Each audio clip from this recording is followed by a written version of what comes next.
Sir today आपके लोग MPs जो है पार्लियामेंट में प्रोटेस्ट कर रहे हैं, आप भी लगातार जीएसटी के खिलाफ आवाज़ उठाते रहे शुरुआत से।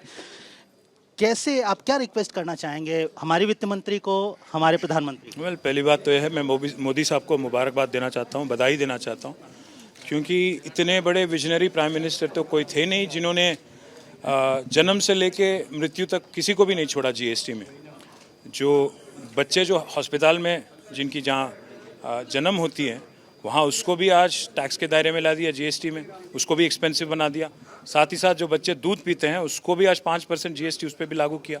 और उसके अलावा जो क्रीमेटोरियम सर्विसेज होती हैं उसके लिए भी आज 15% जीएसटी ऐड कर दिया। तो इतनी बड़ी विजनरी गवर्नमेंट तो मैंने इससे पहले नहीं देखा। तो बस वित्त मंत्री को, प्रधानमंत्री को मैं बधाई देना चाहता हूँ। उनको बस यही बोलना चाहता हूँ कि आप पूरे हिंदुस्तान को बताइए पार्लियामेंट के जरिए, क्योंकि इतना बड़ा जो स्टेप है किसी ने पहले लिया नहीं। तो बता दें क्यों इतने अच्छे फैसले क्यों ले रहे हैं।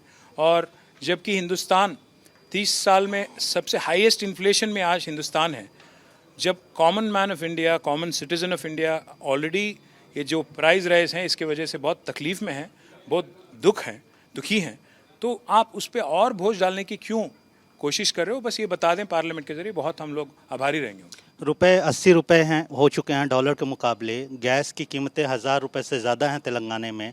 पेट्रोल की कीमतें करीब 110 रुपए है तेलंगाना में।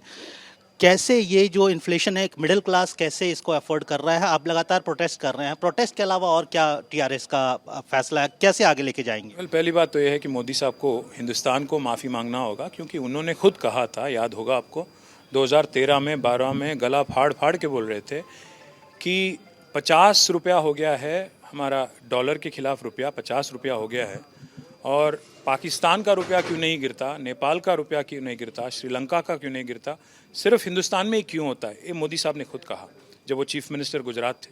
उन्होंने इस हद तक कहा कि इंटरनेशनल फैक्टर छोड़िए, दिल्ली गवर्नमेंट जो है, दिल्ली में जो हुकूमत है, जो है केंद्र सरकार में जो लोग हैं, उनकी करप्शन की वजह से रुपये डिवैल्यू हो रही है। पहले मोदी जी को इस देश को उत्तर देने दीजिए, इस देश को एक जवाब देने दीजिए उनको कि क्यों आज रुपये डिवैल्यू हो गया, किस वजह से आज रुपये जो 50 रुपये पे था जब वो सत्ता संभालने आए थे, आज 80 रुपया हो गया। और दूसरी बात मैं उनको याद दिलाना चाहता हूँ, मोदी साहब का अचीवमेंट ये है कि 30 साल में इतना ज़्यादा इन्फ्लेशन कभी था ही नहीं।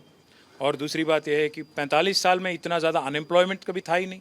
सो इन सारे चीज़ों के लिए, और एलपीजी की जो प्राइस है, जैसा अभी आपने कहा, आज दुनिया में हाईएस्ट सिलेंडर प्राइस कहाँ है? हिंदुस्तान में है।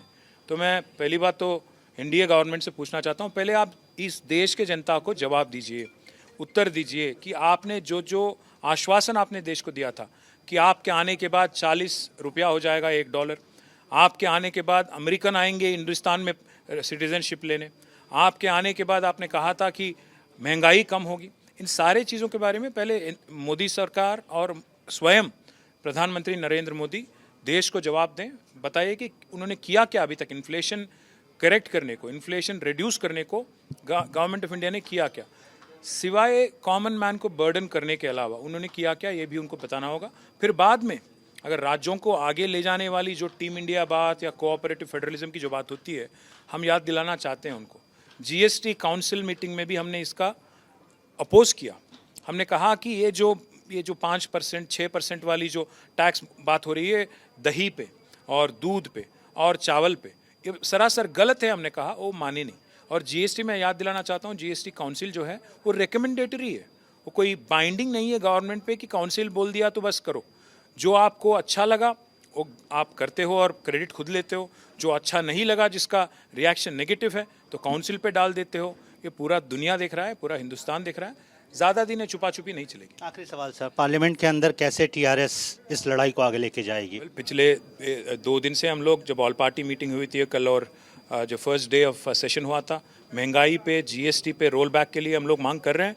अब जब आवाज़ खोलने का मौका मिलेगा, जब हमें रूलिंग पार्टी मौका देगी तो ज़रूर बोलेंगे और खिलाफ में बोलेंगे। और ज़रूर यही पूछेंगे कि जो 8 साल पहले आपने जो वादा किया था हिंदुस्तान की आवाम से, हिंदुस्तान की जनता से, किस हद तक आपने निभाया। और आपको, आपकी जो नॉन परफॉर्मिंग गवर्नमेंट है, जो एनपीए है, नॉन परफॉर्मिंग अलायंस जो आपकी है, आपने आज तक किया क्या? आगे आप एक आम आदमी, इंडियन आम आदमी जो है, हिंदुस्तान का जो आम आदमी है, उसके लिए करेंगे क्या, ये भी पूछेंगे। है।